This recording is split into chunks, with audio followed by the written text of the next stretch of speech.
Law of demand, दाम बढ़ेगा demand घटेगा, दाम घटेगा डिमांड बढ़ेगा। पढ़े हो लॉ ऑफ डिमांड क्लास 10 में? ये सही है अमरीका है जो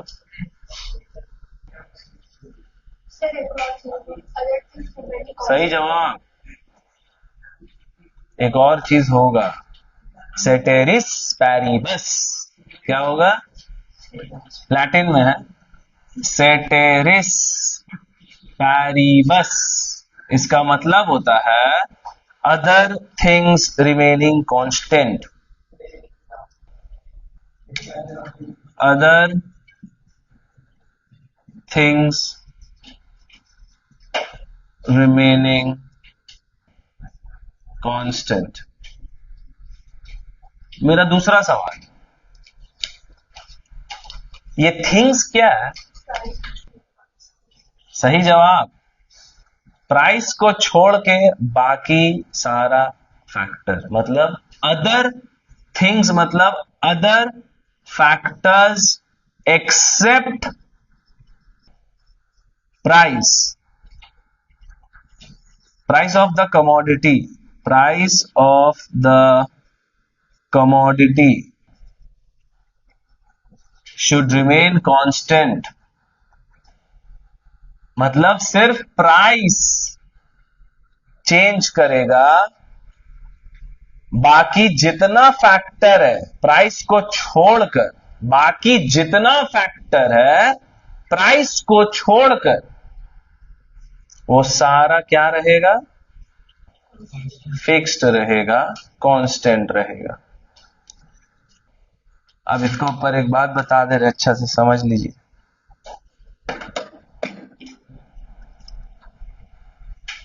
पॉज कर दो। Should remain constant. नंबर 2, और कौन सा फैक्टर जानती हो तो प्राइस को छोड़ के? Taste and preferences should remain constant. Point number 3, और कौन सा फैक्टर जानते हो? Prices of related goods should remain constant. अभी दुनिया भर का लिखाया था। तो तुम्हारा अजम्पशन तो बिना पढ़े हो जा रहा, तुम तो बुक लाए भी नहीं। मगर एक अजम्पशन है, कभी भी तुमको लगे लाइफ में कि हम अजम्पशन भूल जा रहे हैं, क्योंकि अजम्पशन हर लॉ में आएगा, किसी में सेम है, किसी में अलग है, डिफरेंट है थोड़ा बहुत। एक अजम्पशन है जो सब में तुम लिख सकते हो, सब में। अगर कभी भी भूल जाओ तो वाला डाल दो, ठीक है? उसका नाम है, पॉइंट नंबर 1 ही में हम लिख देते हैं, मगर कोई बात नहीं है, rationality. Consumers are rational. Rational मतलब हम लोग पागल नहीं, कंज्यूमर्स पागल नहीं। पागल कंज्यूमर को कभी देखे हो? मस्तान लोगों ने देखे हो यार, नंगा बदन घूम रहा है ऐसे। ऐसे मुंह क्यों बना रही हो भाई? ऐसा मुंह बना रही है बेचारा, गरीब लोगों देख के। भाई अमीर है मतलब ऐसा करेगा इंसान? हाँ? आप कोई भी इर्रैशनल कंज्यूमर को देखिएगा, वो उसका बिहेवियर अलग होता है। तो इकोनॉमिक्स का इर्रैशनल इकोनॉमिक्स जो है वो बहुत हाई लेवल का पढ़ाई है। अभी तुम लोग बेसिक सीखो कि तुम लोग और हम लोग कैसे बिहेव कर रहे हैं। रैशनल कंज्यूमर हमको बोलेगा भाई लेस 10 रुपये वाला, कितना दाम लेगा हमसे? 10 रुपए का लेस का 10 रुपये। हमको अगर वो 14 रुपये बोलेगा, हम लेंगे? लेंगे? नहीं लेंगे ना। और अगर वो हमको 10 रुपए वाला लेस 8 रुपए में भी देगा तो भी तुम नहीं लोगे। कुछ तो फॉल्ट है यार। भाई यकीन नहीं मानो, हम कुछ टाइम पहले का बात है, हम शाम को आ रहे थे, अपने दोस्त के साथ थे, हम आ रहे थे। हम बोल तो हम ना एक भेन जानती हो ना, वैन गाड़ी, साइकिल चक्का वाला, 3 चक्का रहेगा, समझ लो। अमीर है, बहुत अमीर है, लड़की बहुत अमीर तो कुछ नहीं पता। हम देखा कैडबरी सेलिब्रेशन, जो ड्राई फ्रूट्स वाला नहीं आता है, जो स्टील का डब्बा में रहता है, जिसका 500-600 रुपए के करीब दाम है। कितना में दे रहा सुनोगे? 70 रुपये। हाँ, हाँ।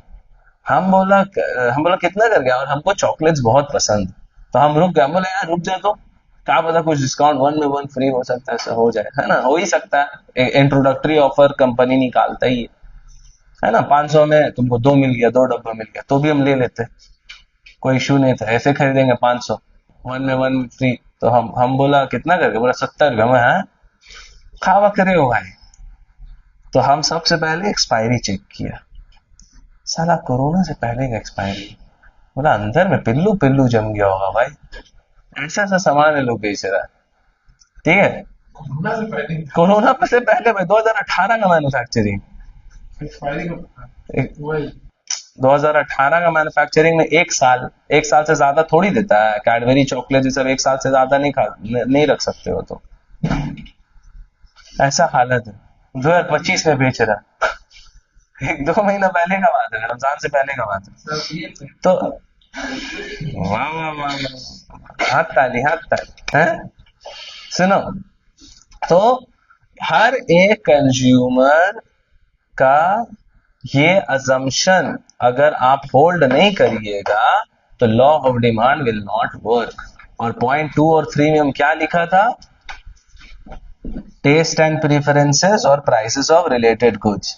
Test and preferences should remain constant और prices of related goods should remain constant. Should remain constant. Prices of related goods should remain constant. Consumers are assumed to be rational being. Rational है, पूरा लिख लो, consumers are assume to be rational. Diagram अभी, हाँ diagram का जगह छोड़ो, diagram बना दे रहे, चूचा मत निकाल। तो पहले बोला था, तुम्हारा ध्यान था, आप खरीदे थे, आप खरीदे, तुम्हारा ध्यान इसमें, हम बोला और हम यहाँ बना के भी रखा था, एरो भी दिखा दिया इतना बड़ा वाला, नजर तो नहीं आया हारिस को। हारिस सोच रहा सर सड़ा हुआ कैडबरी खाए और जल्दी मरे, अस्तगफिरुल्लाह, है ना। सेम आंसर रहेगा जैसे डिमांड का वो पहले बनाया है, जाहिर सी बात है। आपका ये सेम डिमांड कब बनेगा, जो हम ऑलरेडी बना चुके हैं पहले भी, so it's not a big deal.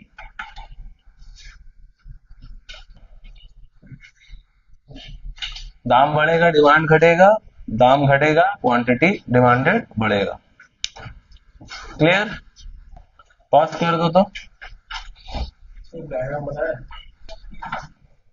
लिखो, डिमांड फंक्शन का एक आंसर अच्छा से इंग्लिश में लिखा दे रहे ताकि तुम लोग को परेशानी ना हो।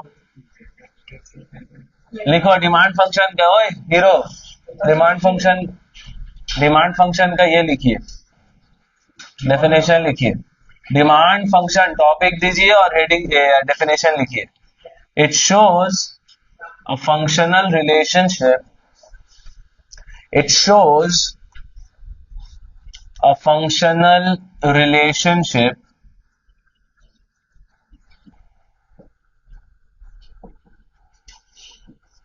between the price between the demand for a commodity, between the demand for a commodity between the demand for a commodity and its determinants, between the demand for a commodity and its determinants। Actually दिमाग में एक बात चल रहा था, इसीलिए slip of tongue हो गया। सुनो, इससे पहले हम भूले, सुनो ना, लिख लेना, वो लिख ली ना, लिख लो। 5 6 7 बार हम खाली बोला वाला पॉइंट। कितना बार बोला? एक ही पॉइंट, वो कितना, इस सब में तुम थोड़ी नहीं लिखे, बोलिए आप।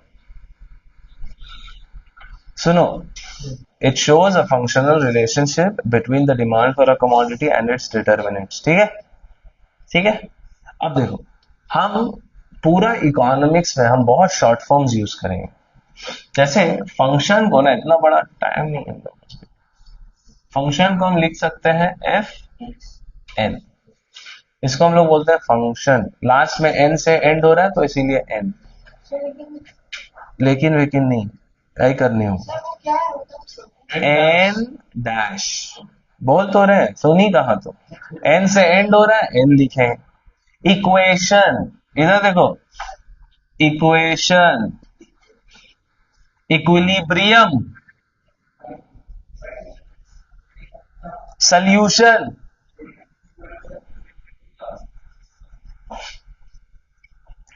ठीक है, ये हम लोग शॉर्ट फॉर्म्स बहुत जगह, मेजॉरिटी ये है जो हम लोग फॉलो करेंगे।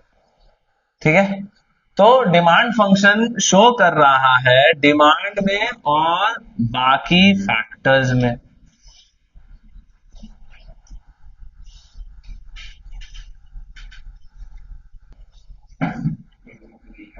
अब ये है क्या, देखिए, डी एन का वेर, ऐसे करके लिखना है आपको, वेर डी एन का मतलब होता है demand for a commodity N. F का मतलब होता है फंक्शनल रिलेशनशिप।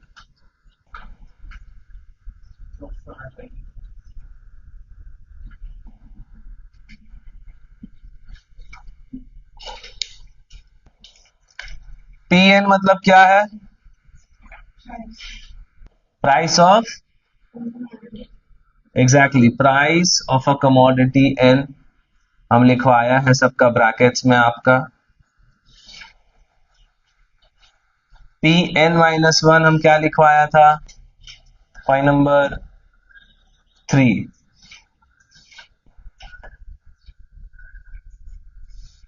क्या है, exactly, prices of related goods. T मतलब टेस्ट्स एंड प्रीफरेंसेस, नहीं लिखाया है, टेस्ट एंड प्रेफरेंसेस का ब्रैकेट में टी नहीं लिखाया है, नहीं लिखा है तो प्लीज टी लिख लो, नहीं लिखा है कंज्यूमर एक्सपेक्टेशंस को ई लिख लो। एम मतलब E, consumers expectations capital E. M मतलब इनकम ऑफ द कंज्यूमर। ये 2 मार्क का क्वेश्चन है बाय द वे, पूरा लिखना पड़ेगा, कंज्यूमर्स एक्सपेक्टेशंस।